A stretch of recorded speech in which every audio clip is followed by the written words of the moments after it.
Ny fandrindrana ny fiainam-pianakaviana dia fomba entina anelanelana na ny fiterahana ka ahazahoana misafidy ny isan'ny zaza teraka sy ny fotoana hitadiavana izany. Maro karazana ny fomba fandrindrana fiainam-pianakaviana misy eto Madagasikara ka anisan'izany ny fomba fandrindrana fiainam-pianakaviana moderna izay fantatra fa manana taham-pahombiazana ambony noho ny fandrindrana fiainam-pianakaviana ara-boajanahary na traditionnel. Inona ary no atao hoe fandrindrana fiainam-pianakaviana moderna? Inona avy ireo karazana fomba fandrindrana fiainam-pianakaviana moderna misy eto Madagasikara?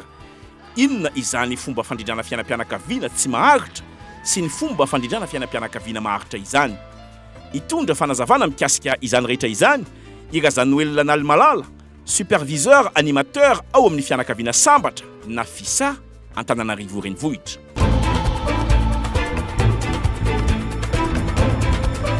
Inona no atao hoe fandrindrana fiainam-pianakaviana moderna?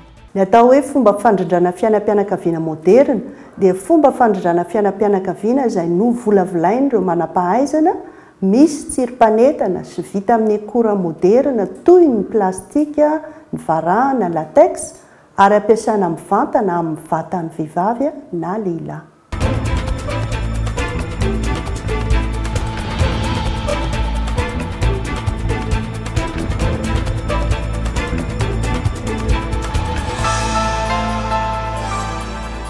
Inona ireo karazana fomba fandrindrana fiainam-pianakaviana moderna misy eto Madagasikara? Azo sokajiana roa ny fomba fandrindrana fiainam-pianakaviana moderna hita eto Madagasikara. Voalohany, fomba fandrindrana fiainam-pianakaviana tsy maharitra. Faharoa, fomba fandrindrana fiainam-pianakaviana maharitra.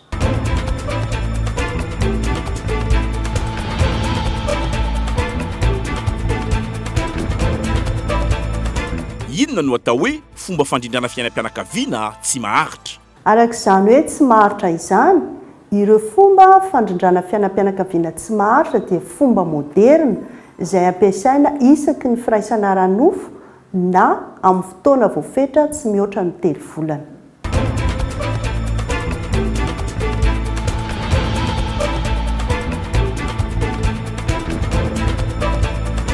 Inona avy ireo fomba fandrindrana fiainam-pianakaviana tsy maharitra? Ireo fomba fandrindrana fiainam-pianakaviana tsy maharitra dia pile telina, tsindrona, pile sisika ary ny kapoty.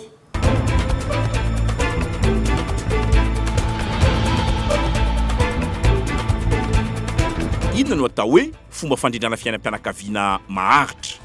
Arak'izany anarana hoe maharitra izany dia ireo fomba fandrindrana fiainam-pianakaviana izay maharitra mataona hatramin'ny fampitsaharana tanteraka ny fiterahana.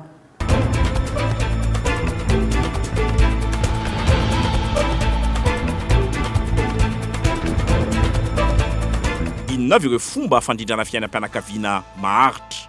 Ireo fomba fandrindrana fiainam-pianakaviana maharitra dia fitaovana apetraka ao amin'ny tranonjaza, DIU, fitaovana asisika amin'ny sandry, implant, fanapahana sy famatorana ny fantsona mitondra ny tsiron'aina lahy na vavy, ligature na koa hoe vasectomie.